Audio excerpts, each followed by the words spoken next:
Шайтанға ұқсағысы келіп, өзіне 33 мүйіз қондырған адам туралы кім естіді? Оның есімі Матео еді. Бірақ көпшілік оны Диабло деп атайды. Ол Бразилиядағы ең көп модификация жасатқан адамдардың бірі. Оның ең басты арманы ешкімге ұқсамайтындай болып өзгеру еді. Ең жиіркеніштісі, ол бұл мүйіздерді өлі жануарлардан алып, бөлек процедуралар арқылы салдыратын. Кейбір мүйіз бармақпен бірдей, ал кейбірі керінің астынан тесіп шығатындай болған. Әр жолы операция бөлмесінен шыққанда, оның беті қатты ісініп, мүйіздер кез келген сәтте керіні жарып жіберетін сияқты көрінетін. Бірақ бұл да оған жеткіліксіз болды.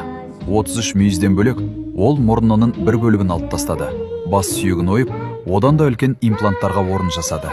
Тістерін қайрап, оларды азу тістерге айналдырды. Және тілін қақ ортасынан бөліп кесіп тастады. Бүгінде ол көшеде жүргенде адамдар одан алшақ болуға тырысады. Біреулер жолдың арғы бетіне өтеді, ал басқалар суретке түсуге сұрайды. Бірақ оған тура қарай алмайды. Оның айтуынша, трансформация әлі аяқталған жоқ. Осындай адамды түнде көшеде көріп қалсаң, не істер едің? Және тіркелуді ұмытпа.